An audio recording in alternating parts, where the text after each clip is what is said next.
even, and I guess this is a stark time, isn't it? When we can, well, we can either see them or we can be blind to them, Adam, the opportunities. Yeah, correct. So it's and once again, that's all how you um, your mindset, how you look at things. So you can either go, oh shit, this has happened, poor me, or you can go, okay, so this is now the state of play. What what can I do? Because a lot of the times you don't realize you need, or the industry or the world needs something until a shit show like this happens. And then you go far out, there's a real necessity for that or for that.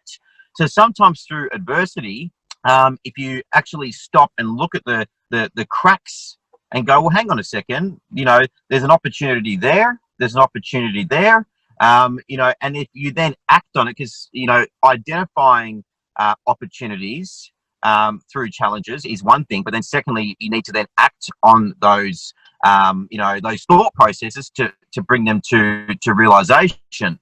So, as I mentioned before, when we were talking about that platform I mentioned, Trained by Miyagi. So I think it's been a real opportunity, and it was just coincidental, just in regards to it demonstrates the importance for agents to have a very big profile online. And so with regards to, as I was saying a couple of days ago, if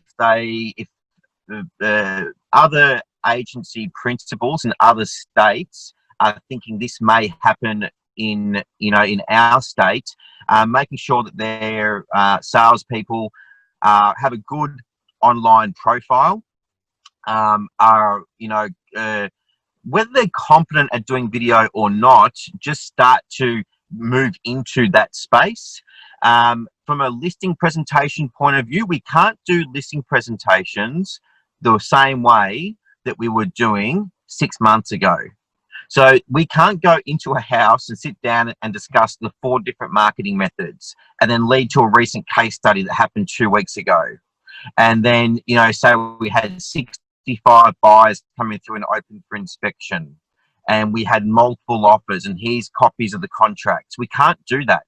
So it's important that, given the state of play, you need to have a listing presentation that is consistent with what is happening right now. So your listing presentation has to change, but you can still then have case studies based on the current state of play.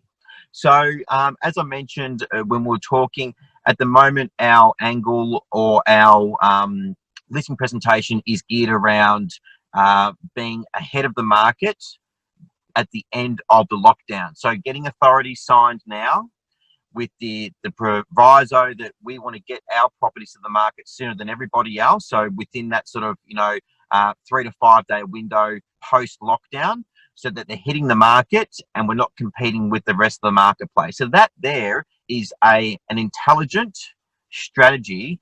So as to why we can get authorities signed up now. So, and we've looked at the grand scheme of things and have gone, okay, we can't transact the way we were transacting before. So given this circumstance, what is the most logical, intelligent, sensible plan of attack moving forward? And I think that's really, really, so that's something that we have done as a business that is in the early stages is already proving to be very, very effective. Yeah, you mentioned there about, we can't do presentations the way we did them before. There's many things we can't do the same way. And one thing that's impressed me in since the start of this year is how quickly our industry has adapted to the change, with online auctions and even meetings via Zoom. It's opened up a tremendous number of opportunities for us to tackle it differently, but probably do it better, more time efficiently. I think Zoom presentations to sellers is much more effective. You can do it. There's no travel time.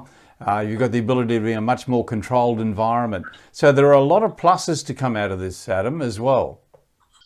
Kevin, it's interesting. When the first restrictions came into play, we had majority of our office working remotely. Okay, so I've got a property management portfolio, aside from the franchise groups, but we have a portfolio of about 1,250 properties under management. And it demonstrated the total non-necessity of having shop fronts. So I own a pub as well, yeah? I kid you not, if we had a section in the pub, which is obviously it's been closed down now as well, given the what's happening. But that aside, if we had a section in the pub, I reckon we could run the real estate agency from the pub. And I kid you not. I think shop fronts. It would from our we wouldn't need a premises. We wouldn't need the staff to man or woman the premises. We could literally run the offices from the pub. I'm not saying we're going to do that, but I have spoken to my business partner about that and said, look, we could possibly do that. I said, how's the property management portfolio running? How's it? And she goes, it's fine, because all of it's, as you said, it's all remote. So I think, based on what has happened that we can't control, I totally agree with you. There's a lot of, if you can keep an open mind and be open to change and be able to pivot quickly, I think business is going to be very, very different, post COVID as it was, pre-COVID. Yeah, mate, it's interesting just listening to you talk there about your pub, and I think just in closing today, be an interesting conversation, wouldn't it? Where are you off to? Well, I'm just going down to have a beer, put a bet on the TAB, and I might buy a house while I'm there. Ah, dear. Depends how much they Crazy world. Hey, Adam, great talking to you, mate. We're going to come back around the series out tomorrow and we talk, and we'll talk a little bit more about operating in a lockdown environment. Thanks, Adam. Talk to you again in the morning, mate. The Daily RE Uncut Show is powered by CoreLogic and supported by Printforce, Rockend and Realty.com.au. Realty.com.au is where you will see all our shows.